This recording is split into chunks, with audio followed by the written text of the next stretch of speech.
day and welcome to Alena Media TV. We are broadcasting from Toronto, Canada. I am Elsa Abraham. In today's episode, we are going to give you editorials. Somaliland's new Cold War diplomacy.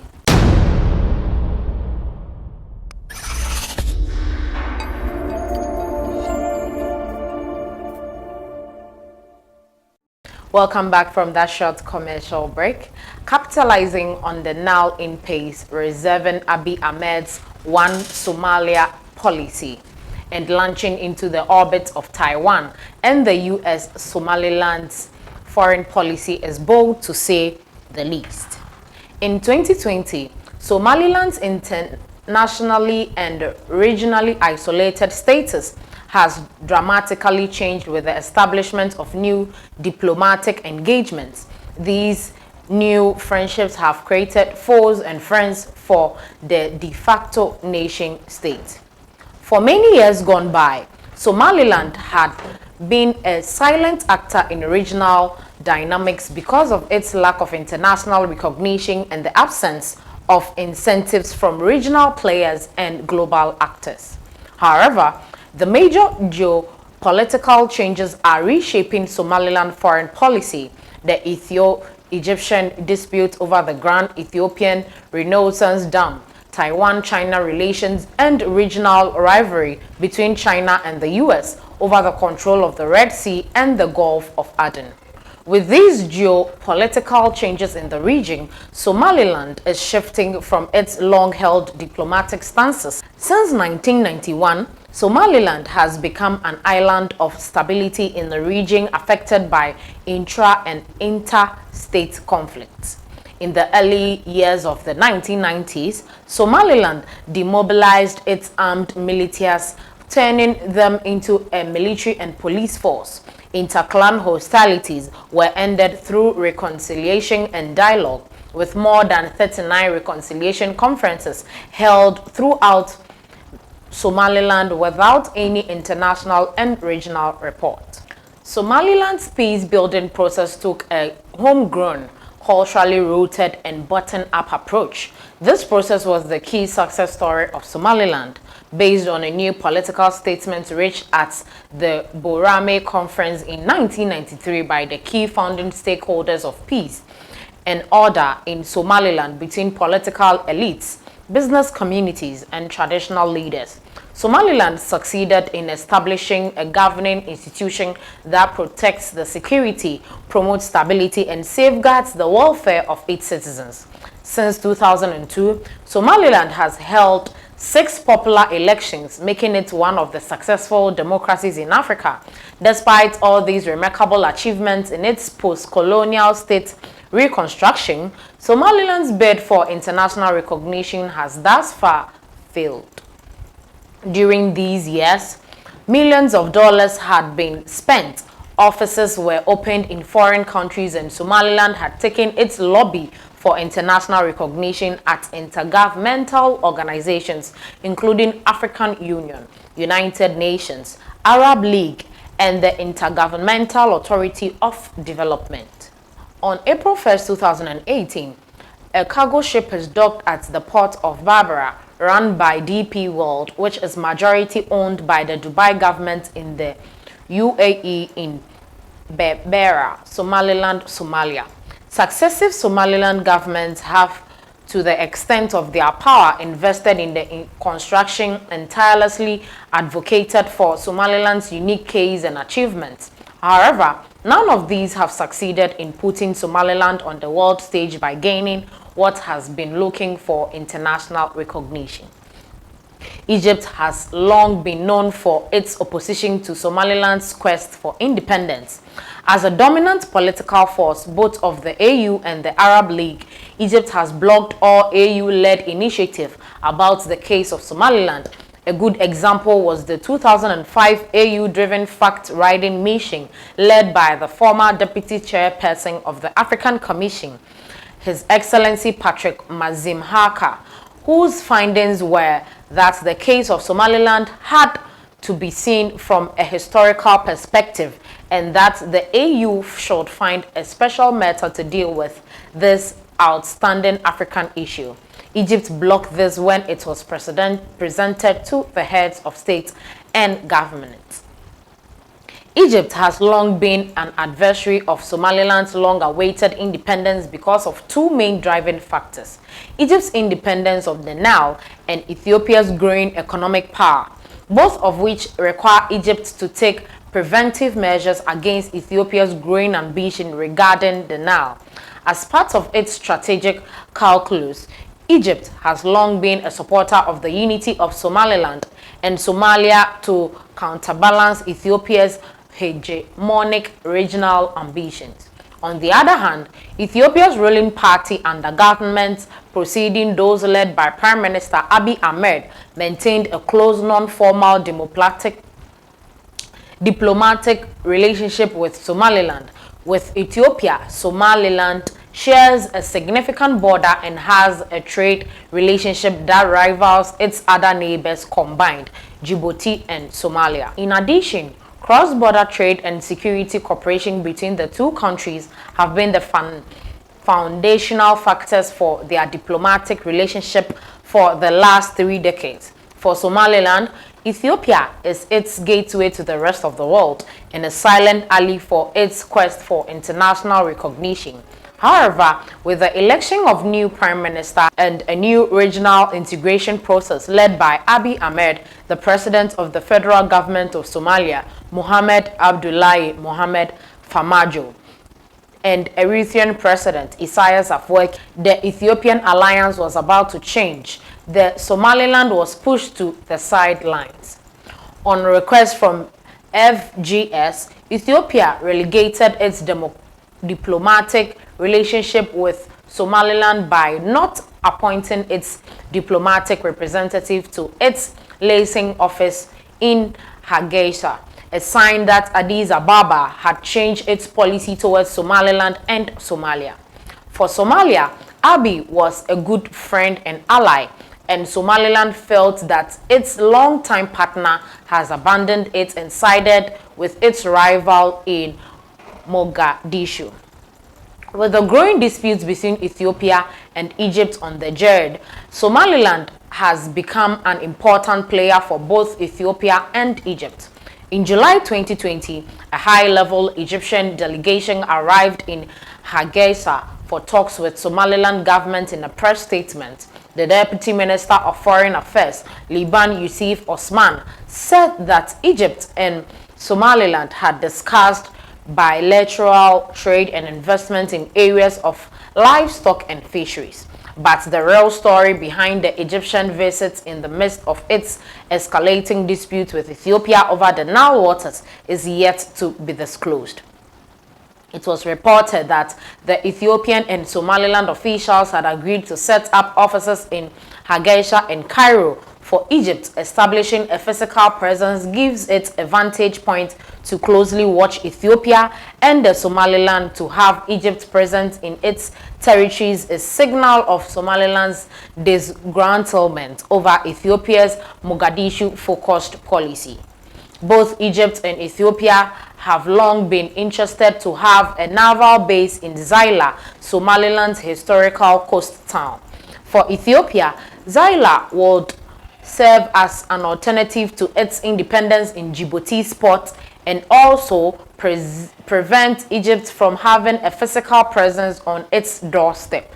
For the last 2 decades, Ethiopia has been keen to sway the Somaliland government to lease to Zaila in exchange for more trade and formal diplomatic recognition. But Somaliland viewed this as a national security threat, fearing that Ethiopia would use gunboat diplomacy to annex part of its territory to gain permanent access to sea, a red line in Somaliland's sovereignty over its territory.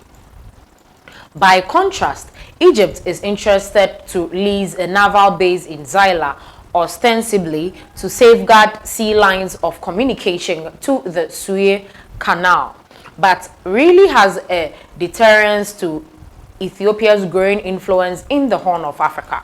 With Egypt establishing a diplomatic relationship with Somaliland, Addis Ababa has realized it had made a gross strategic mistake in neglecting Somaliland's interests. Consequently, on 21st July, Abiy sent a high-level delegation led by Finance Minister Ahmed Shide to Hargeisa. It was agreed that Ethiopia should resume its normal diplomatic relationship with Somaliland by sending its ambassador to Hargeisa. This new engagement of Ethiopia with Somaliland is presumably to prevent perceived Egyptian interest in Somaliland. Thursday, 4th August 2016, shows cliffs near Dalo in the Kal Madel Mountains in Somaliland, a breakaway region of Somalia. The last wild frankincense forests on earth are under threat as prices rise with the global appetite for essential oils. Overharvesting has trees dying off faster than they can replenish, putting the ancient racing trade at risk. The Ethio-Egyptian dispute over the Jerd has worked in the favor for Somaliland. It has shown the Ethiopians that Somaliland's geostrategic location cannot be ignored, that Ethiopia's national interests lie with Somaliland even as Abiy has courted Farmajo, and that Ethiopia's regional strategic competitors would establish diplomatic relations with Somaliland should Ethiopia fail to balance its relationship between Somaliland and Somalia. The 1st July was a historic day for Somaliland and the Republic of China. Somaliland and Taiwan have a shared historical context. Both are unrepresented and unrecognized by the international community, have established democratic governance structures, face threats from Somalia and China respectively, and aligned with the Western world and have geostrategic value for the rest of the world. Despite these similarities, Taiwan is an economic power on the world stage and far more advanced than Somaliland. Taiwan's partnership with Somaliland places a strategic position for it to closely track its powerful rival, the People's Republic of China, given that China's People Liberation Army base in Djibouti is 154 miles away from Somaliland's capital, Hargeisa, the location of Taiwan's new office. In protest against the new Taiwan-Somaliland relation, the Chinese ambassador of the federal government of Somalia, King Jain, met with President Farmajo. In a press release, President Farmajo of Somalia reiterated Somalia's support for the One China policy. In Beijing, policymakers were unhappy with the new Taiwan move in expanding its diplomacy in the Horn of Africa, a strategic location for China's BRI project. The spokesperson of the Foreign Ministry, Zhao Lijian, accused Taiwan of undermining Somalia's territorial integrity by establishing bilateral ties with Somaliland. China strongly opposes, he added, Taiwan and Somaliland relations through opening offices in their respective capital.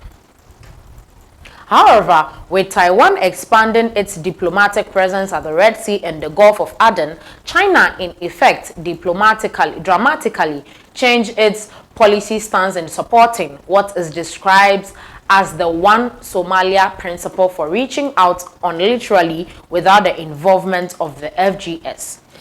On 7th August, a top diplomatic delegation led by the China's special representative of the Forum of Africa-China Cooperation, Ambassador Zhao Yuxia, met with His Excellency Mus Bihi, President of the Republic of Somaliland, driven by their concerns over the relationships between Somaliland and Taiwan. China has offered a Somaliland hard infrastructural projects, ports, airports, and industrial parks in exchange for Somaliland to totally cut off diplomatic relations with Taiwan, but that offer was declined. Somaliland's strategic calculus with Taiwan is twofold. Through Taiwan, Somaliland will be able to have better bilateral strategic relationships, mainly security and economic, with the U.S., and to attract foreign direct investment to exploit untapped natural resources. In Washington, positive remarks arose about the new bilateral ties between Hargeisa and Taipei. it was unprecedented that the U.S. government, which has always been backing the weak internationally supported government in Mogadishu, welcomed the new partnership between Somaliland and Taiwan.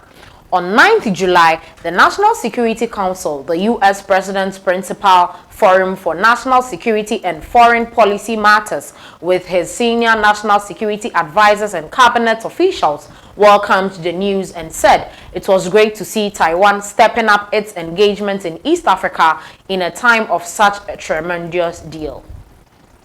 This new development could demonstrate the beginnings of a change in U.S. policy towards Somalia, driven by its war on terror strategy. The U.S. has also always viewed Somalia as a potential safe haven for terrorists and deal with Mogadishu accordingly. In light of China's aggressive diplomacy in the Gulf of Aden, the U.S. has re-evaluated its policy towards Somaliland. Unlike the Western world, China, through its global economic power, has invested both in trade and infrastructure in Africa, leading some states to become indebted to China. In 2019, China-Africa trade value is estimated to be worth $185 billion, according to China-Africa Research Initiative. China is Africa's biggest creditor to public debt in Africa has become a soaring and complex problem. Debt sustainability and debt stress to many African countries, most of them least developed countries, is giving the Chinese a soft power to influence policies. China's African involvement has increased in the last 2 decades, meaning China is more engaged trade and concessional loans in Africa than the US or Europe. This new trend between China-Africa relations challenges the rules of the game of the U.S. uncontested hegemonic power over Africa. However, Somaliland has not received any concessional loans from China due to its lack of international recognition. This status makes Somaliland a debt-free country with no external creditors influencing its international policies. However, most of the Horn of Africa countries, Somaliland's neighbors, are heavily indebted to China, with Ethiopia and Djibouti taking the lead. Djibouti, Africa's top-ranking country in debt to China, with 58% of its public debt owed to China, is also a close ally to Somaliland. Likewise, over the past decade, Ethiopia has received more than $8.6 billion concessional loans from China to finance infrastructure. It is estimated that 32% of Ethiopia's public debt is owned to China, making it the largest creditor.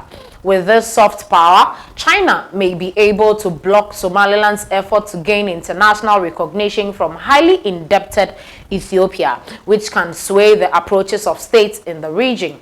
This could also be made to downplay regional diplomatic relations with Somaliland, which, if it happens, would isolate Somaliland from playing an active role in the changing geopolitical dynamics of the region. The AU, Somaliland's prime target for its international diplomacy, is highly influenced by Beijing, and this could have a negative impact on how Somaliland engages with the AU. In addition, China, as one of the 5 permanent members of the United Nations Security Council, would block any future recognition of Somaliland in New York. The strategic importance of the Red Sea and the Gulf of Aden has been acknowledged by both regional powers and global superpowers. With the changing geopolitics, despite its ongoing quest for international recognition, Somaliland seems to be moving from an isolated political actor in the region to a more active partner, both at commercial and military levels. These bilateral relations cracked the political successinomo that Somalia has been struggling for the last 30 years. Under the leadership of President Muse Bihi, a Liberation War veteran election in 2017, Somaliland was aggressively campaigned to put itself in the international political map by attracting foreign investment and establishing international strategic partners such as Taiwan and Egypt. Musa Bihi's wolf warrior diplomacy strategy will be tested against how Somaliland will navigate unharmed through these uncharted terrains. In recent years, however, the political landscape of the Red Sea has radically changed, with both regional and global powers establishing a physical presence at the Red Sea. Djibouti, Somaliland's neighbor, has become an international theater for the strategic competition of the control of the Red Sea. Djibouti's transformation from a French enclave to an important strategic crossroad has been driven by three factors. Somaliland's three-decade-long state failure has given Djibouti an uncontested geopolitical position to host large naval bases. The lack of international recognition for Somaliland has been a blessing for Djibouti, and with sanctions on Eritrea, which turned it into a pariah state. Djibouti has been unchallenged in the political market of the Red Sea. The US-China strategic competition over Djibouti is central to the geopolitical game being played by these two global powers. This geopolitical change has not only affected Djibouti's loyalty to its long-term partner, the US, but has also created a strategic rivalry between Djibouti and Somaliland. Somaliland could be used as an alternative maritime and military partner should US fears about China's dominance over Djibouti significantly heighten.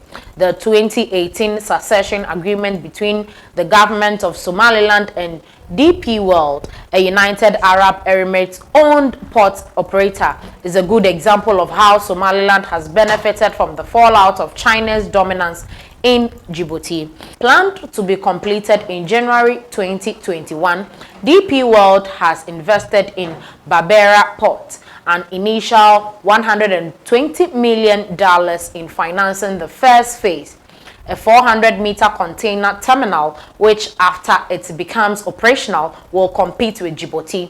DP World depends to challenge Djibouti's near monopoly of Ethiopia's import and export cargo from Berbera.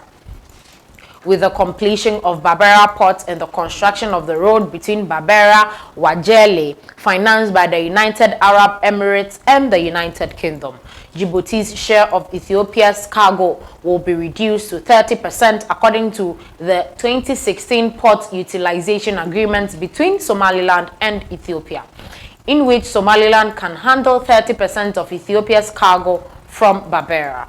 In these unpredictable times, Somaliland is charting a new geopolitical discourse which focuses on its needs not to act fast, but rather systematically and prudentially.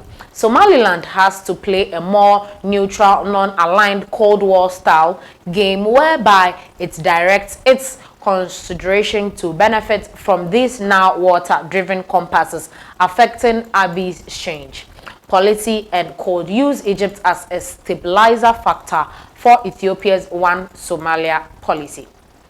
On the other hand, Taiwan-Somaliland relations are a breakthrough for Somaliland's quest for recognition, and using its geostrategic leverage wisely will ultimately bring Somaliland to become part of regional affairs with a position independent of Chinese leverage in depth negotiations. However, with all that said, Somaliland is entering a new era of international and regional diplomacy warfare.